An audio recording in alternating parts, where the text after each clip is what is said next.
নতুন ব্রিজ থেকে new market পর্যন্ত চলাচলরত 17 নং টেম্পু রোডের সাবেক শ্রমিক লীগ নেতা, বর্তমানে কথিত ভুয়া শ্রমিক দল নেতা হত্যা, মারধর, লুটপাট এবং ভাঙচুর ও চাঁদাবাজি সহ 18 ডজন মামলার আসামি জাহিদ হোসেন আলী ইমামগঞ্জের গ্রেপ্তার করে ম্যাক্সিমা অটো টেম্পো থেকে প্রশাসনের নাকের ডগায় দৈনিক এবং মাসিক চাঁদা আদায় বন্ধে এবং টেম্পু মালিক শ্রমিকদের জিম্মি দশা থেকে মুক্তির জন্য প্রশাসনিক ব্যবস্থা গ্রহণের আবেদন জানিয়ে প্রশাসনের বিভিন্ন দপ্তরে চিঠি পাঠিয়েছেন ভুক্তভোগী পরিবহন শ্রমিকরা।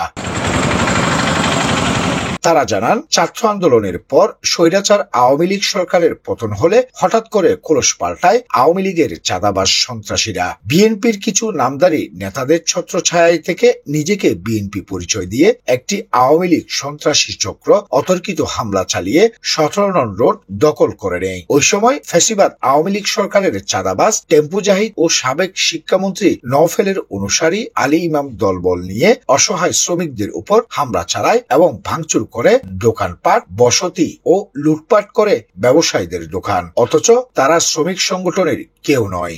হচ্ছে 17 নম্বর রোড, নতুন ব্রিজ থেকে নিউ মার্কেটের টাইগার বাস। তো ওই রোডের মধ্যে আমাদের গাড়িতে থাকবে যে হচ্ছে কি 150 টাকা 200। এখন ওইখান থেকে বাড়িয়ে সে করছে 300 টাকা, 350-400 পর্যন্ত গাড়ি, অবৈধ গাড়ি এগুলা 40-50 টাকা নিবে থেকে যেরকম, এবং সে ওই গাড়ি থেকে মাসে 2000 টাকা করে নিবে, 4-5 দফায় নাই টাকা। আমরা বিগত এখানে অনেকদিন ধরে গাড়ি চালাতেছি, কিন্তু আমরা এরকম চাঁদাবাজি পাই নাই। এখন যে দুর্ভিক্ষ থেকে সরকার পতন হওয়ার সাথে সাথে আমাদের থেকে 200 টাকা করে 350 গাড়ি চলে, 200 টাকা করে চাঁদা না দিলে আমাদেরকে বেশি মারধর করতে চায়।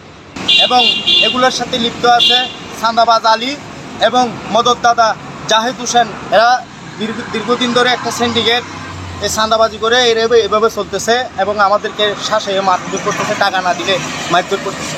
আমরা এই চাঁদাবাজ থেকে মুক্তি চাই, প্রশাসনের সহযোগিতা চাই আমরা। এখন শ্রমিক সংগঠনের অসহায় নির্যাতিত সাধারণ শ্রমিকরা এই জিম্মি দশা থেকে মুক্তি পেতে চট্টগ্রাম পুলিশ কমিশনার, অতিরিক্ত পুলিশ কমিশনার ক্রাইম, উপ পুলিশ কমিশনার দক্ষিণ, উপ পুলিশ কমিশনার ট্রাফিক, উপ police commissioner CTSB, RAB 7 Chandgaon, Bangladesh সেনাবাহিনী, ওয়াসা Chittagong, mayor, Chittagong city corporation, Bakalia থানা, কোতোয়ালি থানা সহ প্রশাসনিক বিভিন্ন দপ্তরে সহযোগিতা চেয়েছেন। একজন 17 নম্বর রোডের ড্রাইভার এবং শ্রমিক গাড়ির কোম্পানি, কিছু আওয়ামী লীগের দোসর সন্ত্রাসী বাহিনী আমাদের লাইনে প্রতিদিন প্রতি গাড়ির থেকে 200 টাকা করে চাঁদা নেয় ছাত্রদের নাম দিয়ে, এবং মাসে 2000 টাকা করে প্রতিটা কোম্পানির থেকে পুলিশ প্রশাসনের নাম দিয়ে চাঁদা নেয়। ওইটা আমরা প্রতিবাদ করাতে আমাদেরকে বিভিন্ন মিথ্যা মামলা দিয়ে হয়রানি করে এবং আমাদেরকে গাড়ি চালাতে দিচ্ছে না, মারধর করতেছে। আমরা এই প্রতিবাদে বিভিন্ন পুলিশ প্রশাসনের কাছে, মেয়র মহোদয়ের কাছে দরখাস্ত দিছি। আমরা বিভিন্ন জায়গায় দরখাস্ত দিয়েছি মেয়র মহোদয়ের কাছে। আমরা এটা একটা সুস্থ বিচার চাই পুলিশ প্রশাসনের কাছে এবং আইনের কাছে। নভেলের অনুসারী আলী ইমামগণ ওদেরকে আইনের আওতায় আনার জন্য প্রশাসনের কাছে জোর দাবি করছে। আমি একজন 17 নম্বর রোডের ড্রাইভার, দীর্ঘদিন ধরে আমি ওইখানে গাড়ি চালাচ্ছি। চাঁদাবাজ জাহিদ, চাঁদাবাজ আলী ইমাম, এখানে এদের এই অনুসারে আরো অনেক আছে, এরা সবাই এখানে চাঁদাবাজি করতেছে। আমি চাকে প্রতিবাদ করাতে আমাকে মারধর করছে, বেশি মারধর করছিল। আমি প্রায় 15 থেকে 20 দিন মেডিকেল ছিলাম। মারধর করে আমাকে এখান থেকে তাড়িয়ে দেওয়ার চেষ্টা করছিল এরা। আমি এখান থেকে যাই নাই। ডেলি 350 গাড়ি চলো এখানে, ডেলি একটা গাড়ি থেকে 200 টাকা করে নেয়, মাসিক 2000 টাকা করে নেয় কোম্পানিদের থেকে। তো ছাত্রদের নাম বিক্রি করে আর পুলিশ প্রশাসনের নাম বিক্রি করে এরা।